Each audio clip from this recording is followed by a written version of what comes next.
Okay, so yeah, Terry has a hand up. Owen does. I want to hear from Pat on this because you must have something to say about this. And if you haven't, Paul has something on this. Guven, and we'll just work through that little group there. Terry. So recidivism, there is a well-tried and a working method for reducing recidivism of violent criminals, and has a very firm biological basis. It's called caning.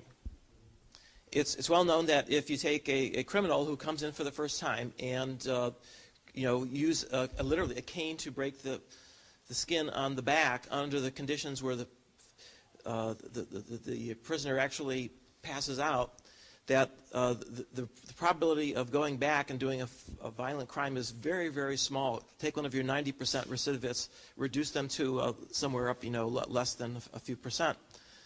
But that's not done. It is done in some societies. It's not done here because it's considered barbaric. But here's the trade-off, okay? Here's somebody who very likely will go out, commit a crime, come back, and basically the entire life is going to be in prison, recycling between prison and society, and doing violence in society. Or you can do something which goes directly to the brain, hardwiring in a pattern that they're not going to repeat again. They're not going to go back and do that because they know what they're going to get, and they have a life. In Singapore, this is part of their a way of keeping criminals outside, and as a consequence, they have the lowest recidivism rate of any nation in the world. So, what's your comment on that? Here's a case where we actually have a biological solution to a problem. It's a difficult puzzle why we don't do something like that, in the sense that you could imagine the offender that you mentioned volunteering for such treatment, right? Because it would make his life better in the long run. And I don't have a good answer for you, but I also think it's worth pointing out that the answers that people are likely to give will point to things like you said, it's barbaric and that sort of thing.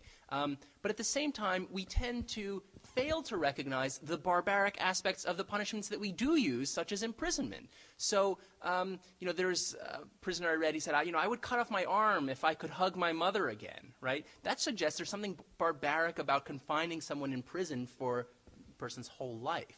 So I don't have an answer to the puzzle except to add elements to it.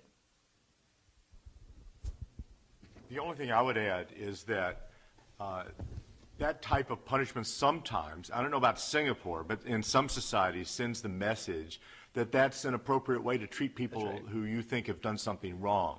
And it might be then authorizing individuals to use such methods themselves, whereas most people don't have jail cells that they can lock people up.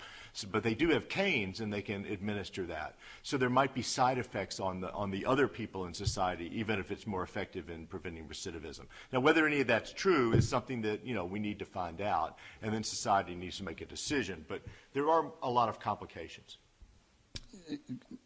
Amanda, I do now think that law might be intellectually respectable. No, thank you. It's a question for everybody, I think. And it's about the intellectual division of labor. So there's this question about the relationship between science, information, public policy, and the law, and how it gets there. So Nita's point about trying to get people to talk on behalf of the amicus brief about genetics and criminality, and scientists not being able to speak. And then Amanda, your point about phrenology. So there's issues about bad science. There's issues about scientists not being vocal enough where they have the expertise. Then there's other issues about immature science. So I take it that in some ways what Adam was talking about was how you'd move forward in talking about these subjective issues. And then Walter, of course, was talking about immature science because he teased us with, here's what we could do, but now I take it all back because we can't do it yet. So phrenology is bad science, and then and then Erin, of course, at the end with the neuroeconomics game, like basing deregulation on some games that are being played in the last 10 years is dangerous stuff. So then meanwhile, there's the what I call the neuroeconomists. I mean, the neurojournalists. They're the people who are watching where everything's happening, and they immediately splash it on the pages, and then people get enthusiastic and apply it. So it's a huge. I see this as a huge public policy problem, and one of them is going on like. It was mentioned yesterday, Roger mentioned trolleyology. Every philosopher who studies moral philosophy knows that trolley problems are so ecologically invalid, it's like insane, but that's what all the data are being gathered on now. So I'm just concerned about if anybody has any ideas about how to, how this is supposed to work out in terms of how information is passed among disciplines, and I thought some interesting ideas came up yesterday from Cheryl and Chris, so maybe they want to chime in. But I'm just concerned about, I'm more concerned rather than less concerned about how the intellectual division of labor works, or how it could be suggested to work effectively.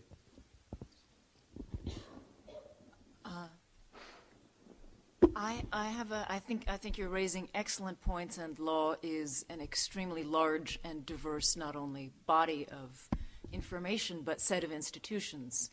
And then evidence is used differently in each of those types of institutions. So we have legislatures that can support fact-finding. We have courts that hear experts. We have administrative agencies that may or may not have budget to do their own kinds of inquiries. Each one of those institutions is working with different evidentiary constraints and different goals. And a defense attorney and a prosecutor have very different concerns in what type of evidence they ought to be allowed to use. I think that your question goes to the central issue of error costs. If we can be aware of an error rate in a particular technology, where are we more concerned about making error costs, assuming we also know the rates of type 1 and type 2 errors. So we might have a higher concern in a courtroom or a plea bargaining context where a person's liberty interest is at stake, and we might have a lower concern about error costs if you are trying to govern hiring practices for a daycare center or for your nanny, where you might not care that much about false positives. You just want to make sure that you can bring everything you can to bear. And I think that where those error costs are set are going to vary in each one of those legal contexts. So, for example, it's not that uncommon that some types of evidence, and Nita will be able to speak more to this, can be admitted by the defense but not by the prosecution. That's one of the things that makes this Indian case so troubling. It was the prosecution that was allowed to introduce that evidence. But the ways in which there is actually no sort of central valve or central control that would pass on the acceptability of evidence across these different domains, legislative, administrative, and courtroom. I think, too, in addition to thinking about procedural protections that can limit the use of science that's not ready for public policy making, I do think, in general, I think we need less division of labor rather than more, in the sense that advocates who have a cause are going to use whatever the scientists produce if they think it will further their cause. And that's going to happen no matter what we say, and we can try to confine it a little bit, but it's a reality of the world. And so from the law perspective, we used to sit in our offices. We didn't have to figure out how to get grants. We could just sit in our offices, sit back, wait for the scientists to, do their work, and then jump in with potential policy implications. But I think there's a growing realization in the legal academy that one vital role they could play is to actually step in. Being in the academy, it's an opportunity to step in and team up with the scientists to try to get the science moved further along, so that to the extent what was premature was cause harmful results in the policymaking world, we could come to something that's less that's more mature more quickly, and that's relevant for law. And I think Nita's exactly right on the science side. I think the scientists have to be less reluctant to come to the table when courts or legislatures are considering issues, to say, we just don't think this is a good time. We need more, or we need something different. Nita. Yeah. So I take your question maybe a little bit differently than Erin or Amanda did, which is not just a division of labor within the legal community, but also a division of labor between scientists, policymakers, legal community, philosophers, et cetera. Who bears the burden of dealing with these issues? And my talk focuses on the scientists in part because I think that they're not participating as much. That isn't to suggest that the burden is entirely on the scientists, right? So I think that the legal community, as Erin says, will seize upon any kind of science, and advocates will seize upon any kind of science to forward their cause as quickly as possible. I think as scientists, that puts a greater burden then to actually have to say and to be vocal about the limitations in the science, the limitations in the applications, and the limitations in the uses that are being touted. And I also think that there is an ethical burden on scientists for the potential uses and applications. So as scientists who, their livelihood depends on accepting grants, people, I think, are, particularly in academia, give them sort of a free ride and say, well, it's okay, they depend on grants, and so therefore they shouldn't have to refuse grants if it has some potential application in the future. I think scientists actually should consider what the application and use is of the science that's being developed, and consider whether or not they're comfortable with the direction of the research and the direction of the application of the research before they accept the grant money and accept that kind of research grant money and develop the science, unless they're also willing to engage in the dialogue and engage in the ethical debate. Yeah, Pam? Well, first, thank you all for some really fascinating talks. I found this session remarkably useful. There's one thing that disturbs me, though, that it was coming out implicitly in many of your presentations. It seems that we're taking refuge in the current incompleteness of the science. I think we should all be quite frightened of the premature application of this science, and we should all be retrospectively embarrassed by the history of polygraphy and certainly phrenology. So we should be very sober about how immature the science is. But it seems to me that there's a philosophically suspect notion of free will and a suspect notion of blameworthiness being eroded by a real understanding of causality at work here. It came out a little bit in Walter's talk. At one point he said, when contemplating giving long sentences to people, we have to bear in mind possible exculpatory causes like child abuse or genes. Well, that's everything. That's nature and nurture. What isn't possibly exculpatory if you understand the causes?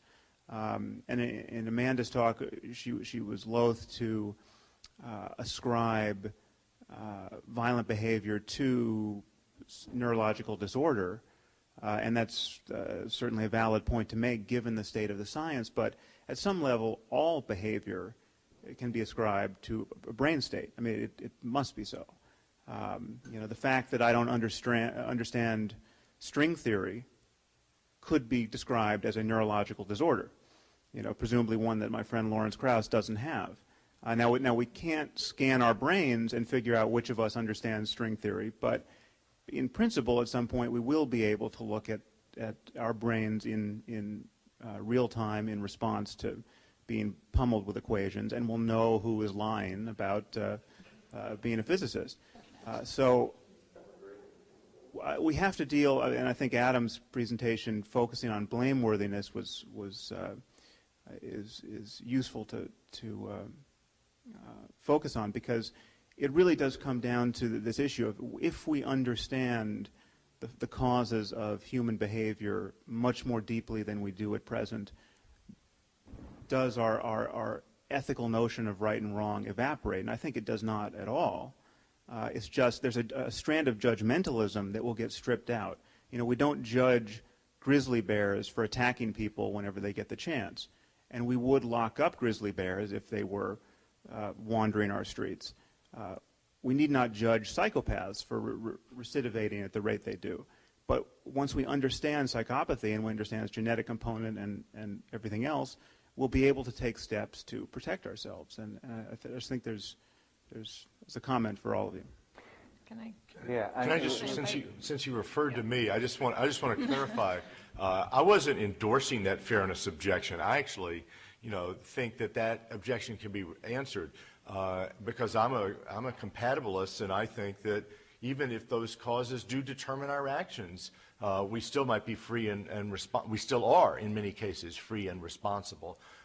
My point was that when a society decides what to do with this group of people, they have to take that kind of objection seriously because it's so common, and it shouldn't just be disregarded.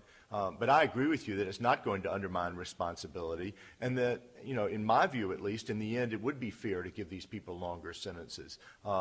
Either because they've done something in advance or because it's going to be necessary to protect other innocent people, even if they are innocent, but innocent people in the future. I'm going to pick up on that. Walter and I actually had a debate about this just a few weeks ago at another conference about your very point. And that claim is a claim that I call behavioral morality, the idea that causes of, you know, anything that can be described, the causes of human behavior, is excusing or either negates responsibility or culpability. And we disagree a little bit, Walter and I, on what ultimately that would mean, I think. I agree with you that I don't think it would negate responsibility. There are plenty of reasons, whether compatibilist reasons or other normative justifications for the criminal justice system outside of ones that we may have raised here today, that simply describing the causes of human behavior wouldn't solve, right? So if we can describe every reason why we act the way we do, that wouldn't eliminate the need for a criminal justice system. We would still have other normative reasons why we'd want to protect society, why we would want to enforce norms, why we'd want to create norms and aspirational goals for human behavior. And yet the question still remains, what are you ultimately going to do with this science, right? It may change what we think the right answers are about, to Adam's point about what the right punishment model is. And that's one of the ways in which Walter and I disagree, is what the ultimate response by society should be. So it may be that we hold people responsible, but to what degree, to what extent, and what's the ultimate response to each individual? Can I just say things? There's three things I want you to think about, then we'll go to a couple of these other places. But I do want to come back to this notion of whether scientists should have to be amateur consequentialist philosophers before they accept an R01. I do want to talk to you about scientists and their relationship with judges and talking to judges, which is the point you made the other day. And you used a big R word, which is regulation, in context with trust. And I think there's a larger context in which the whole regulation issue is something. So can I just remind you that we need to think about those and talk about those before we go to Pat Joseph? I just wanted to pick up on Anita's talk, which I found really fascinating. And I do suspect, however loath I am to do it, that one of the reasons that scientists are not coming forward is money. And that is that something that we have seen over the last 40 years is that scientists like to make companies for themselves and flog their discoveries as technological devices in their companies. Now, to a first approximation, that's fine. And it's great that these new devices get out in the market and so forth. But this also has a very clear opportunity for conflict of interest. And there are scientists who are claiming extraordinary things for their technological devices in order to hype their companies so that their companies will make them rich and perhaps go public. We saw yesterday on the front page of the New York Times a description of Charles Nemiroff, who is a psychiatrist and researcher on drugs, who's been on the take from pharmacological companies now for years. Now, I don't want to sound like a Puritan and say that, scientists shouldn't be making money. On the other hand, I think you did point out that they have a special obligation, and I do agree with that. And part of the reason, I think, is that we do live extraordinarily privileged lives in science. We are protected in all kinds of ways from the uncertainty of the economy.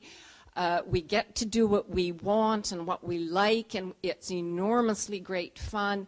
And I have to say that well, maybe these are puritanical hackles, but they do get raised when scientists have companies using devices that, and they make all kinds of claims for those devices in order to sell them, and the claims are manifestly exaggerations.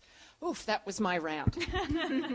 So I just want to clarify, your objection is not, I take it, to scientists having companies, it's to scientists exaggerating claims and, in effect, lying in order to fill their pockets. Well, there is, I mean, it is a temptation to do that, or to be invited on a board for a company where well, you may not be paid vast amounts of money, but you're paid enough so that you could get that trip to Bermuda or whatever it happens to be. And I just think it's terribly dangerous. And I do see certain scientists, and of course Nemiroff is the really sterling example here, who basically sell their souls. And I think it's absolutely ghastly. Well, as my old torts professor and the great Judge Guido Calabresi said, when people have an interest at stake, it's not that they lie, they just become confused. Phil, I guess I wanted to say that we all share the same vision of understanding complex human behavior. And partly we do it for intellectual curiosity, but we also do it because we're optimists. We want to change undesirable behavior, we want to improve the human condition. And I guess what I have to add as a social psychologist is that we tend to underestimate the importance of the individual in the situation and the situation in a system. So, for example, if we want to understand part of criminal behavior is the parole board. I was part of a class action suit in California, and I got to sit in on parole board hearings. They're the most atrocious things imaginable. You're a prisoner, you have 1 year, you're going to present your case. You never have more than 5 minutes. On average, the parole board hearing is 5 minutes. There's 2 parole officers. While one is questioning you, the other one is reading the papers of the next prisoner. And the key to whether you get a parole or not is the opening question. If they ask you about the crime, if they ask you about any problem you've had in prison, you never get parole. If they ask you, what are you doing to get out, what treatment you're in, what therapy you're in, and it's just random. And as they're going through, they'll stop. And so here's this situation, and you can imagine being a prisoner. I mean, obviously I'm identified. That is, you did all the things you thought, and if they asked this question and didn't ask you, what are you doing to get out? Are you in therapy? Then no matter what you say, you're not going to get out. And so that whole situation is terrible. The system, tying to Erin's point, is, we all agree on pedophilia is bad, except when we have more than 200 Catholic priests who've been covered by the Catholic Church. Not a single priest has gone to trial. The Church is willing to pay hundreds of millions of dollars to cover over. And I think the same thing in studying Abu Ghraib, the system protects all the officers. Not a single officer went to trial for the abuses at Abu Ghraib that went on for 3 months. And command complicity is if your subordinates engage in immoral, illegal behavior that you should have known about, you are equally culpable. And not a single officer went to trial. And so here's how systems maintain situations, and our behavior is influenced by those situations. So I just want to throw that in as a social psychologist banner. Yeah. I think Christopher Hitchens described that as leave no childs behind, as I recall. Oh. Since he couldn't make it. Anthony Grayling. Yeah, just to comment on the contrast that some might think they see between, on the one hand, the incomplete or the in-progress nature of a lot of this work that you've been very, very interestingly talking about, on the one hand, and on the other hand, the maturity of some of our thinking about civil liberties and human rights. And I mean, what lies in the background of some of your anxieties is precisely that the applications of these advances are already impinging in a very negative way on our civil liberties regimes. And there are 2 thoughts there. One is that that there is a tendency always for people to think that because we can do something, we should do something. If we are able to, map regions of the brain that might be indicative of psychopathy, then we should make use of them and we should judge people on the basis of those sorts of results. So because we can do it, we should do it. And some of our thinking about civil liberties, of course, goes directly against that. It doesn't follow from the fact that you have a capacity that you are entitled to apply it. That's one thing. But the other thing is that some of this work might actually challenge the assumptions on which our civil liberties thinking is based. I mean, it may very well be that there are some important findings that will come out of this that tell us that we were just wrong to think what we do about human nature on the basis of which we think that certain things like privacy and freedom of speech and all those other civil liberties considerations are founded. And so I wonder what your feeling is about this, because one thing that competent judges of the state of a scientific area should be doing when they do get involved in discussions about public policy implications is to take into account those civil liberties and human rights and ethical consequences, just as Nita said, but to do it in a way which is very sensitive to those two considerations. Either we're really just running ahead of ourselves without thinking about the consequences, or fundamentally we're discovering something that we need to understand in order to revise our thinking about the ethical and the civil liberty side of things. Can I start with this one? So I want to answer your question in two parts. The first is on the criminal law side, and second is on the military side. So I think you're right that part of what's animating my concerns, at least, is the concerns about civil liberties, and not just civil liberties, but concepts of personhood and privacy that this kind of information is already butting up against. In the criminal law context, we're already facing some of that, and it does call into question issues about First Amendment, Fourth Amendment, Fifth Amendment. What is a search when you discard DNA, when you throw a cup away and it has your saliva on it? Is it okay to take your DNA away from it? Under the Fifth Amendment, if we're able to pick up brain information from you, is that self-incrimination if we use that against you in court? Or is the Fifth Amendment really about, for the self-incrimination clause, is it really about reliability of evidence, right? And if it's about reliability of evidence and we're able to have more reliable information from neuroscience, does it mean that we no longer think about the self-incrimination clause in the same way that we did before? And so it's pushing the boundaries of what we think about civil liberties within that context. On the military side, it's a little bit scarier, though, right? There aren't the same civil liberty protections in that context. And so limiting the application and the development of the neuroscience isn't happening on that side. In the National Research Council report, they say things like, a good application of this technology would be at ports where constitutional protections don't apply.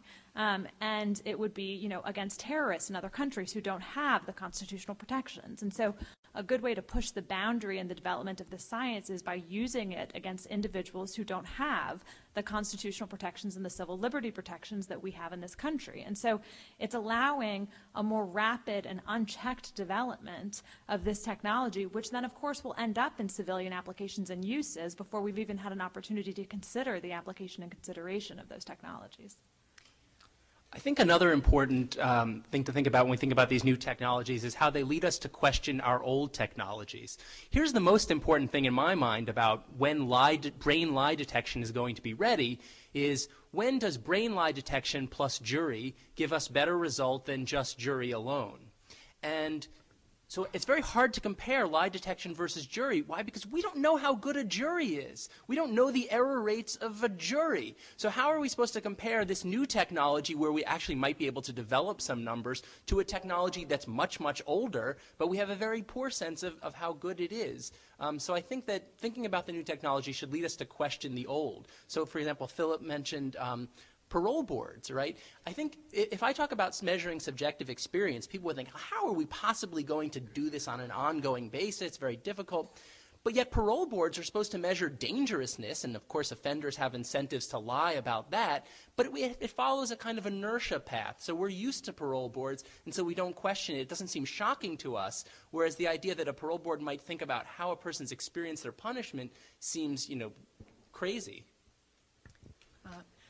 Also, I think your question about what if this makes us think about our civil liberties extremely differently may have in it, and correct me, Anthony, if I'm not understanding your question right, may be raising the question of, what if these technologies point to the conclusion that folk psychology is radically false and we should be taking an extremely different approach to the mind? And that ties into Sam's question of, what happens once we can no longer caveat these statements by saying that the science is too early, too preliminary, to avoid the central question of free will and responsibility, and then how do we deal with punishment, or even notions of credit and blame more generally in society if free will turns out to be false. Well, Sam may have a brain limitation preventing him from understanding string theory.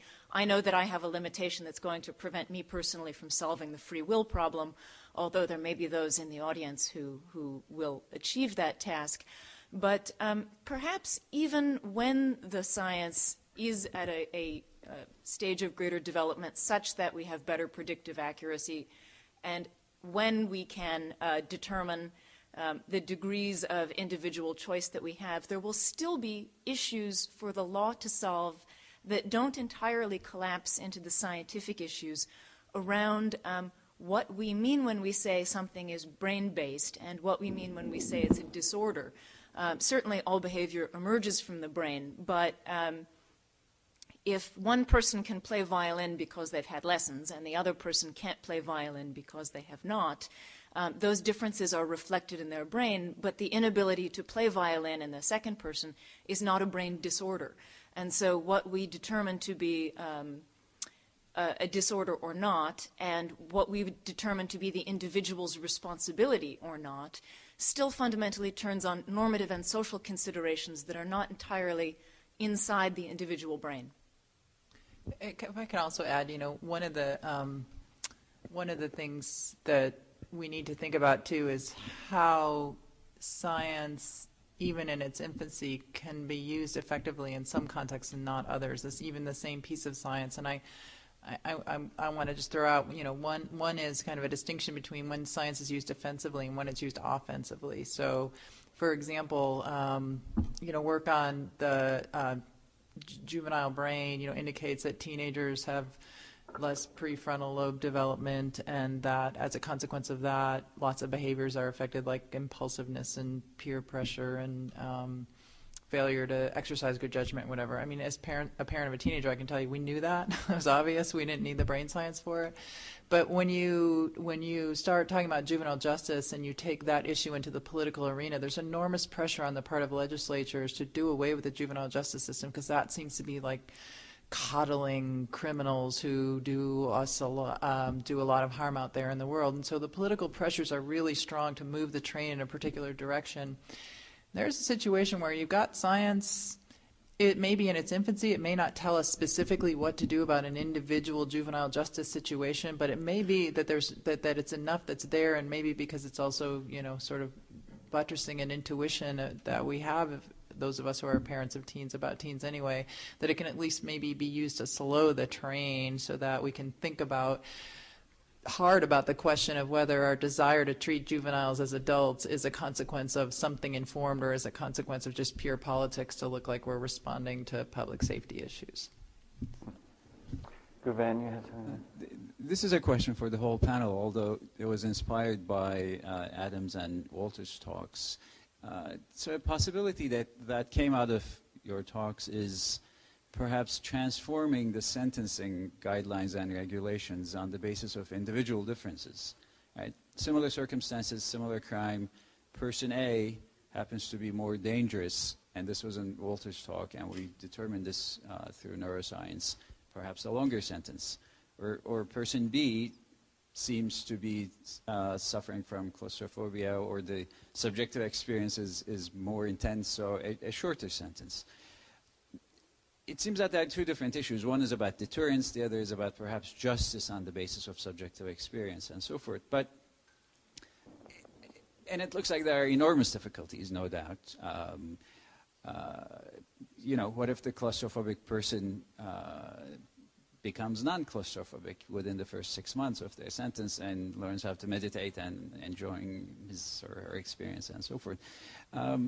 My question, though, is, so these pragmatic difficulties aside, from an ethical point of view and also from a legal point of view, do you endorse this possibility, this kind of a transformation in the legal system? And that I ask to everyone in the panel.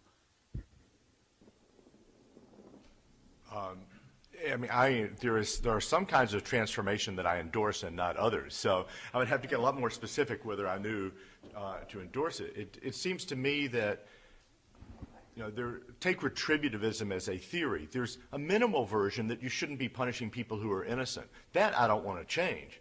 But when somebody says, you have to have the punishment fit the crime, I'm not even sure exactly what that means, because when it gets specific, an eye for an eye and a tooth for a tooth, no, I don't think we ought to be poking out eyes. And so I want to transform a lot of the, processes that we have now that are built on outmoded intuitions and try to modify the system so as to serve its purpose, which I take is mainly to reduce crime and to reduce crime while still avoiding the kinds of injustice that would happen if we started jailing innocent people. So there are going to be limits, but then, yes, then we ought to be using the tools of science to structure the system in such a way as to make our society better.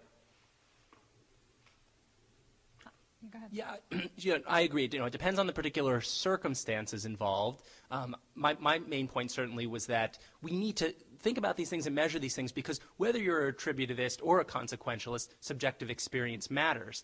And I frame it that way on purpose because there's a hundreds-of-year-old debate that sort of tries to work out these two issues, and to the extent that you can say something that applies to both, I think you make some progress. The details about how to implement it, I think, are going to depend on which theory one takes, and I think that, so we'll depend on the theory, but generally speaking, if there are certain goals that we're trying to achieve, if you try to be consequentialist about it, then to the extent that you can bring the costs down of making your sentencing more individualized, then you can make it more practical to sentence in an individual way to better accomplish one's goals.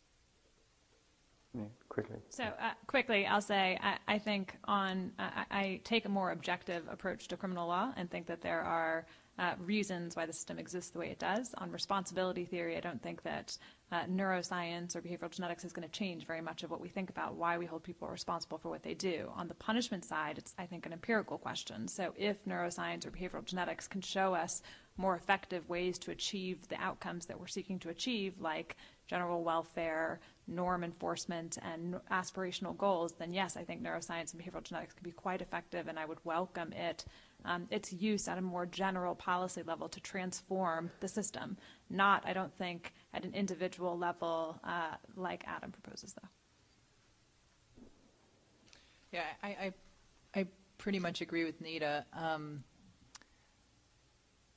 I think, though, that one of the things we need to think about on a general policy level is individual subjective experiences to punishment. Not because I buy into the notion that it really matters that we equalize their subjective experiences, but because there's mounting evidence that one cause of recidivism is that some individuals in prison actually find that they survive there much more effectively, that that's their cohort, that they can get along with, that they've got 3 square meals a day, that they've got rules that they understand, that they've got a social situation that they know how to navigate, and it's much less complicated to them than it is out there in the real world. And to the extent that that kind of subjective experience is contributing to recidivism, I think we really do need to address that as a policy matter, at an individual level, perhaps. Very complicated, isn't it? Yeah. And Very briefly, Amanda. Yes, just to take the punishment question, the neurology of punishment, beyond the person who's being punished, there seems to be a taste for punishment amongst the community, pleasure that we derive from punishing others, and in considering how punishment may or should be modified based on what we're learning about the neurobiology of offenders, we need to take into account the extent to which we could ever effectuate that, given the preferences for punishment that non-offenders, community members may have. Although we kind of gave up on the hang drawing and quartering, so I suppose that's a slight improvement. There were 2 left, you and then Steve after that. He's going to give you the mic. So. Hi. Is this? And and fairly quickly, we've run late, but do something to get this to. Is it okay? I just want to bring up quickly again, caning in the context of cruelty. I mean, it seems to me like there's good reasons that I won't go through in the interest of time. Good reasons for thinking that caning could be one of the most humanitarian practices that we could introduce. And I feel like it's a real shame that there isn't a whole lot more serious discussion of that option for the kinds of reasons that Terry alluded to, and I think a couple of people up there mentioned that there's much less recidivism. It seems like in some ways it could be a lot less cruel than lots of things that happen in prison, including spending your whole life there, just the sheer fact of that. And so I want to bring this up in the context of something Amanda said about norms informing what counts as violence. Like, so domestic violence, now we consider that violence, but we didn't used to. I think we should realize that what we think of as cruelty is equally susceptible, and we should allow for, I want to say two things. One, if we have the plasticity and the flexibility to think of caning as not being cruel, given the humanitarian purposes that we would be using it for. And alternatively, I think we should call into question, with a lot of respect for Sam, the idea that cruelty is wrong in the first place. I don't think that's universally agreed upon. One of my favorite philosophers, Nita, is pretty infamous for calling that into question. It's not obvious to me that cruelty is wrong, and I think that one of the explanations that we don't take caning more seriously is that A, we're convinced that it's cruel, and B, we're convinced that cruelty is wrong. And I think both of those things could be called into question, Yeah, I'll leave it there. I think that, well, first, even if Terry's right about the caning finding, it doesn't mean that caning is the best way of accomplishing it. So I feel like we didn't give you a really good answer before, and I think Walter brought up a good response about this view that it could create, encourage other kinds of bad affect. And again, there might be better ways of doing it. So psychologists do find that there's this aspect of celerity, how closely we connect the punishment to the bad act, and we tend to do a bad job of that with imprisonment because there's a long delay. But again, we might be able to shorten that time and not necessarily use the punishment of caning. There might be other options. So I think that there's so much revulsion to caning that it doesn't seem like a promising approach, but there might be something else that's better that also accomplishes better deterrence. I want to agree with your first comment, though, that we ought to talk and think about these things seriously instead of just dismissing them at the beginning. I mean, I find, in some audiences, somebody says something like that, they go, oh, that's just inhumane, that's horrible, how dare you say such a thing? We've got to get beyond that if we're going to find a way out of the mess that we're in with regard to criminal justice. Okay, I'll try to be really brief. I'm a little worried that by putting so much focus on questions of adjudication and sentencing, rather than on what happens afterward, it may be a bit like measuring with a micrometer and cutting with a very dull axe. Because if you think about, for example, subjective balancing of severity of sentences, we know already that in our current prison system, people in the same prison have very diverse experiences depending on whether they're being raped, whether they're on the dominant part of the pecking order, what gang they belong to, and so on. And the idea that the prison is some sort of pristine, controlled environment, like a really good study hall, is a pretty wrong thing. There's a symbiotic relationship between guards and gangs and all this stuff going on. And so if people, the public may have a taste for that in some sense, but it's interesting that for some people, in fact, probably going to prison isn't that bad a deal because they're at the top of the pecking order. Okay. So a lot of those kinds of problems it just seems sort of silly to be worrying about small differences in how long people are sentenced. In terms of the technological possibilities of future things, it seems to me that any kind of brain technology is going to fall well behind our technologies for monitoring and recording everything that happens around a person. And so it's going to be not very far away in the future when it's going to be possible to offer people the option of release from prison early, but they're going to have stuff around them so that we will know every single thing that happens to them, a black box basically. I think that seems to me that's happening a lot faster than any of these other neural things. So anyway, I just wondered. I agree with that. I mean, the use of ankle bracelets with GPS devices on them certainly acts as a reminder that you're very likely to get caught if you go around committing crimes. And so there are various things that we can do now that ought to be considered in addition. I don't think that undermines the need for the neuroscience research as well, but also simple things, even without technology.